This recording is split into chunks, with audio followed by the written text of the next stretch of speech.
بسم اللہ الرحمن الرحیم. In the name of Allah, the Beneficent, the Merciful.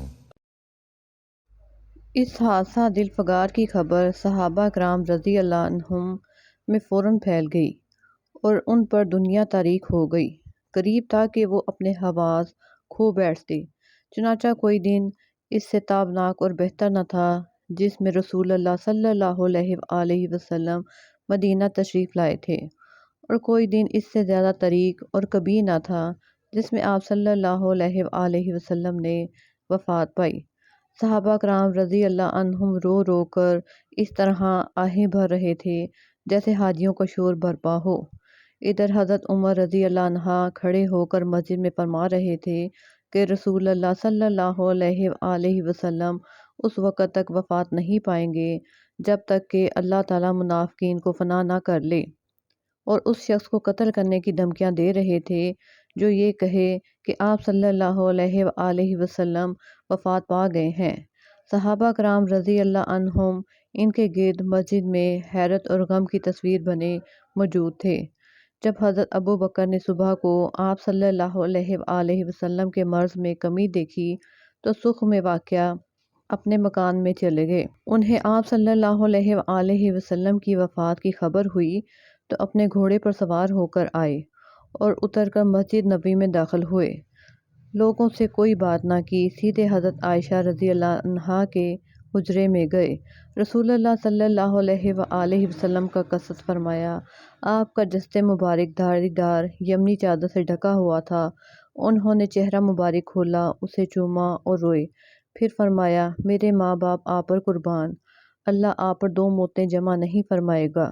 جو موت آپ پر لکھی گئی ہے وہ آپ کو آ چکی ہے۔ اس کے بعد حضرت ابو بکر رضی اللہ عنہ باہر تشریف لائے اور کہا، عمر بیٹھ جاؤ، مگر انہوں نے بیٹھنے سے انکار کر دیا۔ چنانچہ ان کو چھوڑ کر حضرت ابو بکر رضی اللہ عنہ منبر کے پاس گئے۔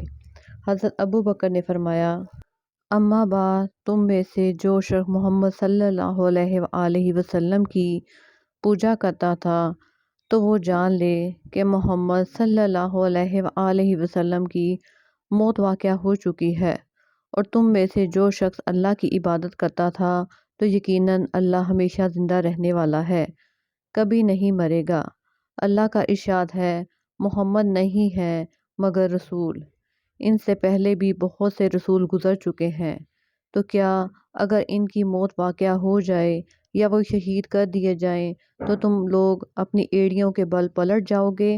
اور جو شخص اپنی ایڑیوں کے بل پلٹ جائے تو وہ شخص اللہ کا کچھ نقصان نہیں پہنچا سکتا، اور ان قریب اللہ شکر کرنے والوں کو جزا دے گا۔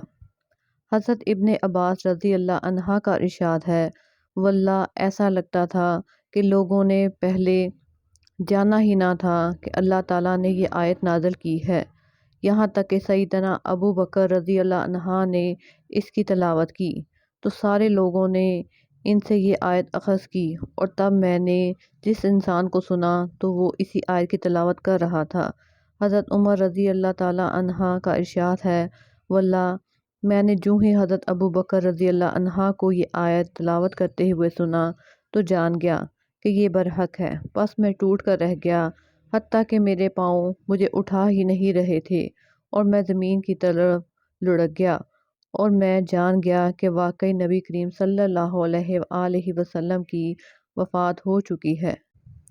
رسول اللہ صلی اللہ علیہ وآلہ وسلم کی وفات کے بعد سب سے اہم مسئلہ یہ تھا کہ ایک امیر منتخب کیا جائے جو عوام اور ملک کے معاملات چلانے کے لیے آپ کا جانشین ہو۔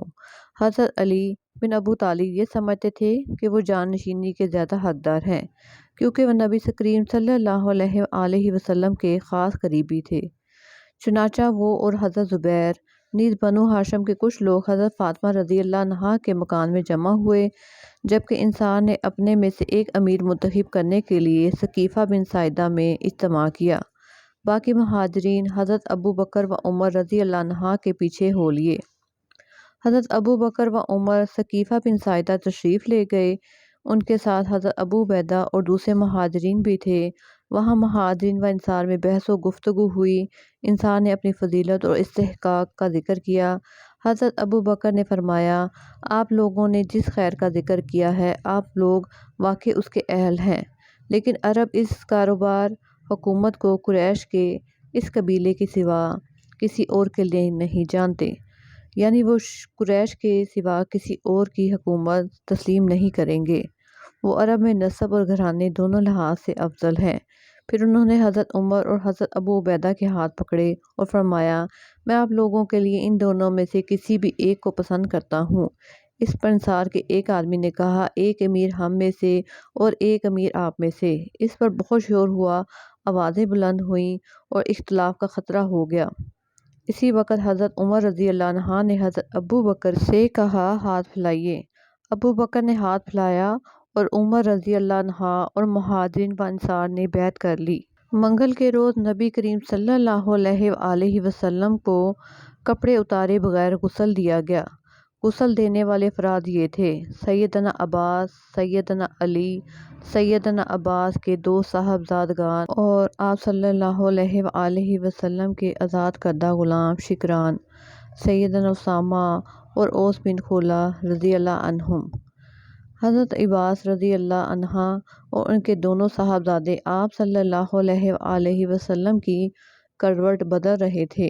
حضرت اسامہ اور شکران رضی اللہ عنہ پانی بہا رہے تھے۔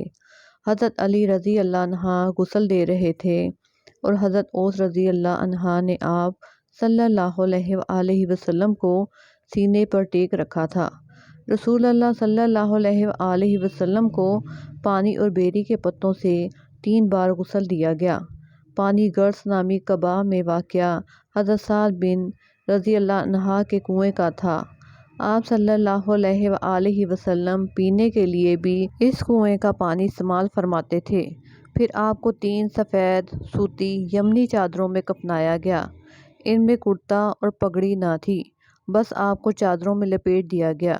حضرت ابو طلحہ رضی اللہ عنہ نے اسی جگہ رسول اللہ صلی اللہ علیہ وآلہ وسلم کی قبر کھودی جہاں آپ نے وفات پائی۔ قبر لحد والی کھودی، پھر آپ کی چارپائی قبر کے کنارے رکھ دی گئی۔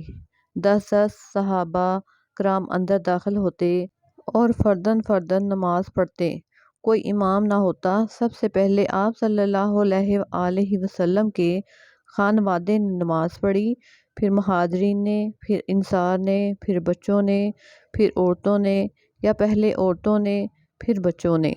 نماز جنازہ پڑھنے میں منگل کا پورا دن اور بدھ کی بیشتر رات گزر گئی۔ اس کے بعد رات کے اواخر میں آپ صلی اللہ علیہ وآلہ وسلم کا جسد مبارک سپرد خاک کر دیا گیا۔